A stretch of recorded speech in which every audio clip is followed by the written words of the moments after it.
Tae is one of the most psychologically complex characters I have seen in a long time. I recently finished Fight Class 3, a manga that is centered around Tae. Tae is a high school who meets Maria, the deuteragonist, who convinces Tae to join Fight Class 3 in order to find his sister who was kidnapped by his dad. Anyways, that's all I'm going to go into it. If you want to understand half of what I'm going to say, you're going to need knowledge of the manga. So, we see Tae become mentally insane around chapter 79 when he fights Yang Wung to the death. Why was this a turning point for Tae? Well, the answer is pretty complex. Firstly, we must note that Maria has been knocked unconscious by Yang Wung, so Tae's pillar of strength can no longer watch him fight. We can see the obvious impacts of this as Tae is immediately frightened by the fact that Maria got knocked out. This is already mentally taxing towards Tae due to the fact that Maria was seen as a pillar of strength towards Tae and when she got knocked out, but this is not the major issue that Tae faces at this moment because now he has to fight Yang Wung. This is where we get to finally see the author's advanced knowledge in psychology. We see Tae mutilate his face to stop himself from shaking. This works because the part of the brain that processes pain and the part that processes emotions are very close, so when the endogenous opioids are released, they can temporarily calm someone. In Tae's case, this works perfectly and he calms down. When he calms down, at the same time his brain releases noradrenaline and adrenaline, causing the fight or flight response to be activated. He eventually loses the fight until Maria saves him, which will be useful later in the story. He then wakes up in the hospital, and this is when we see him become emotionally unstable, and I see a lot of people confused on how and why he becomes emotionally unstable here. To show the answer to this, we must first look at Tae's ideology towards the people in the tunnel. Tae believes that all the people in the tunnel are thugs and he despises thugs due to how his father treated him and Mariah's encouragement to beat up thugs. So when Tae sees Lee Hyun-gul, he acts very erratically around Hyun-gul, and even though Hyun-gul offers words of condolences and tries to soothe Tae, it is to no avail. This is because Tae at this point sees Hyun-gul as a weakness. Hyun-gul is asking Tae to do something for him just like how he used to do a few dozen chapters back. It discussed Tae not only sees Hyun-gul as trash but also has a bad self-view. Hyun-gul asks for Tae's name and he answers, Uranus Wrinkles. This could just be Tae being angry and shouting whatever comes to mind, but psychology insists that calling himself Uranus Wrinkles is a view that he himself is trash or weak. He then becomes very violent towards Hyun-gul and later a nurse.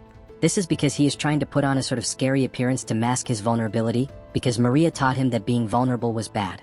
In psychology, this is called dissociative defense, in which someone takes on another personality as an emotional barrier.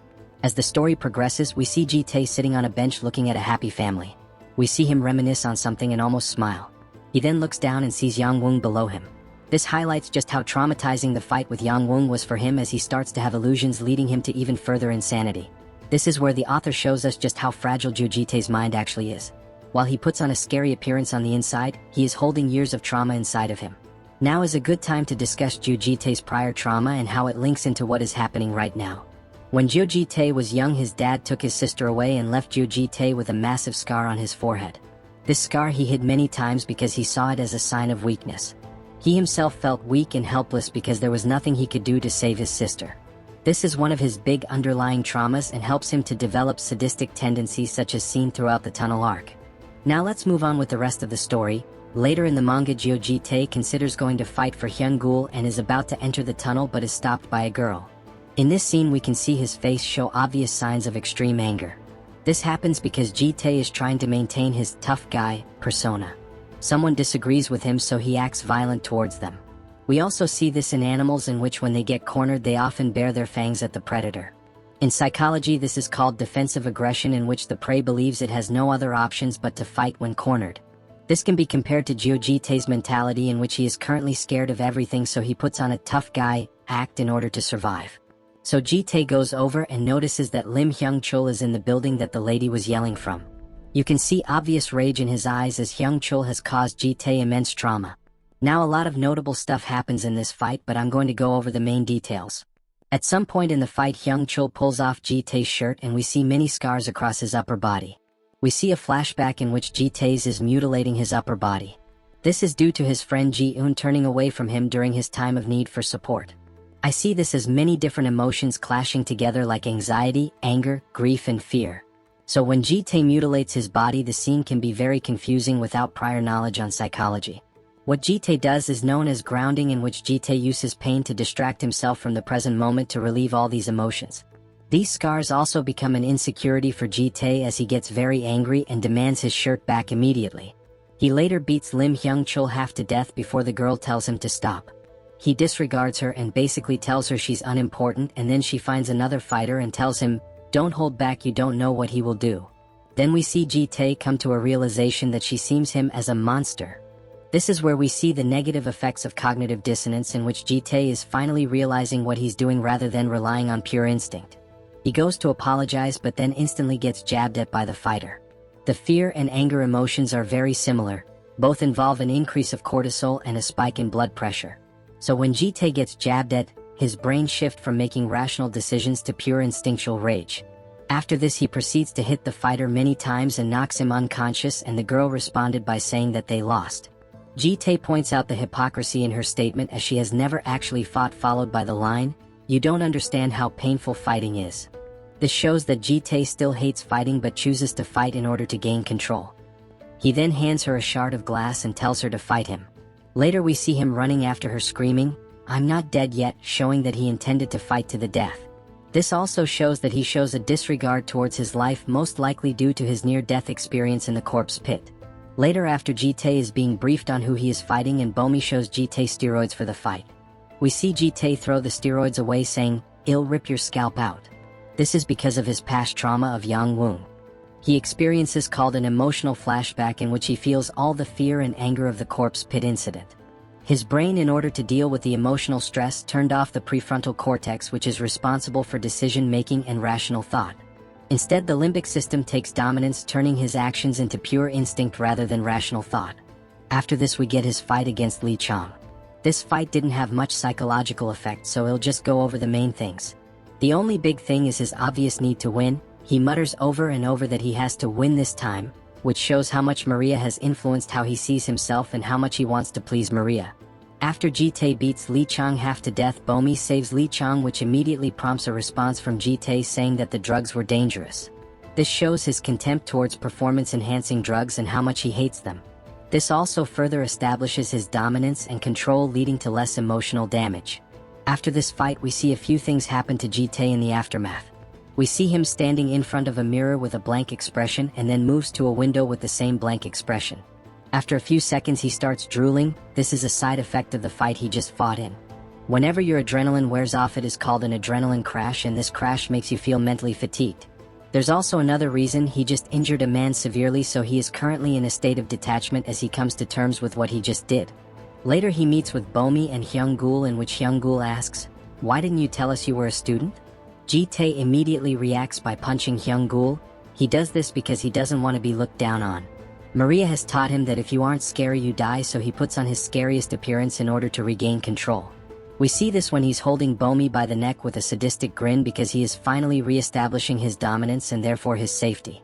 After this though, Bomi starts crying and critiques him about not knowing what it feels like to be weak, and to this we see Tae's self-image fracture, as hurting Bomi goes against his principles of not hurting weak people. We see this establish itself more and more as Tae transforms into a person who lives only to fight. Later we see a very complicated scene between Tae and Ji-yoon.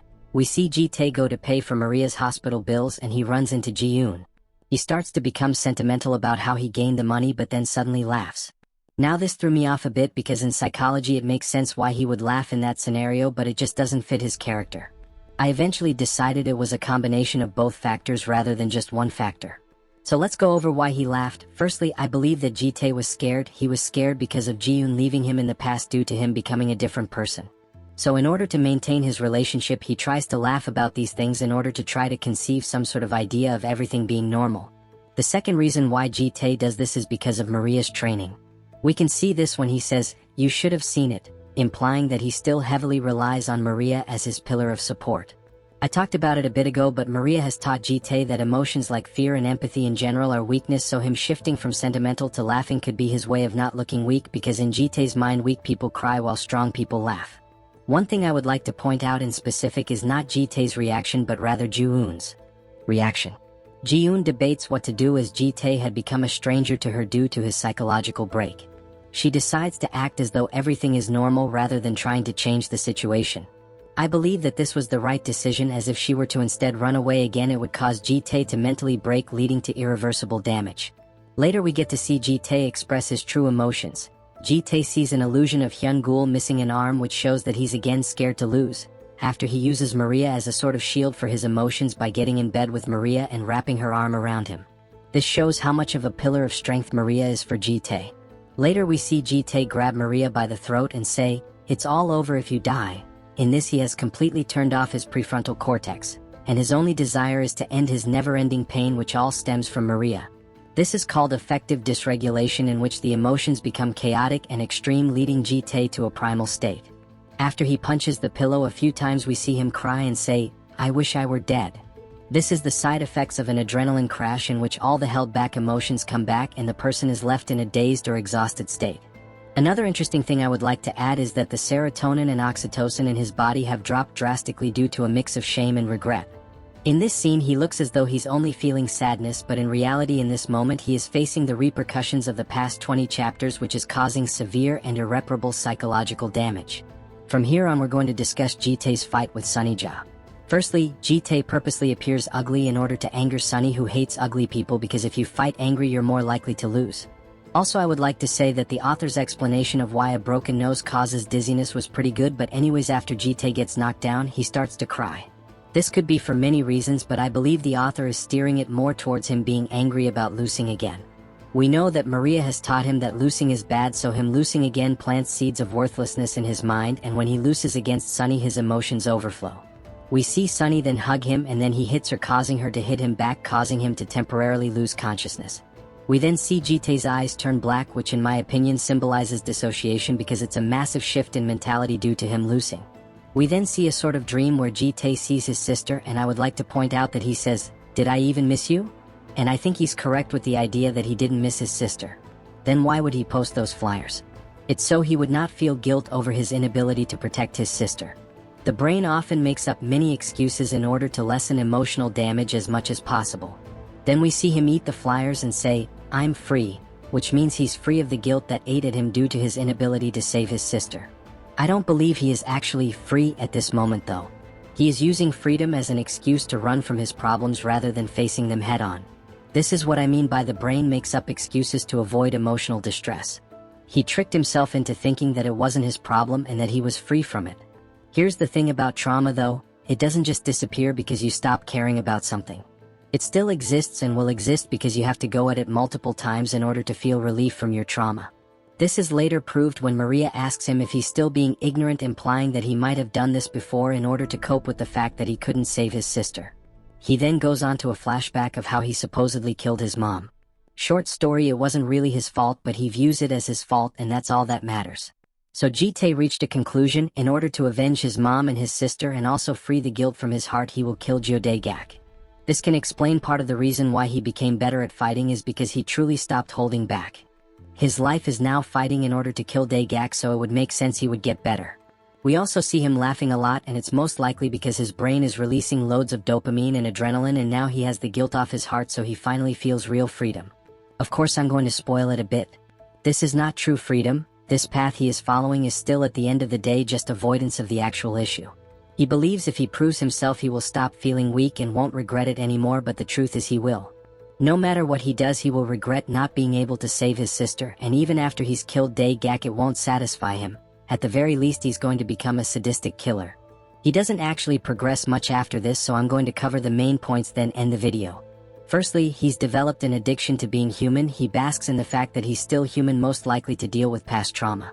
He also may do this for a sense of being real. Along with cutting oneself, he fits the mold for someone that doesn't feel real. This is caused by trauma, of course. Anyways, if y'all have any questions or want me to elaborate on anything, just ask.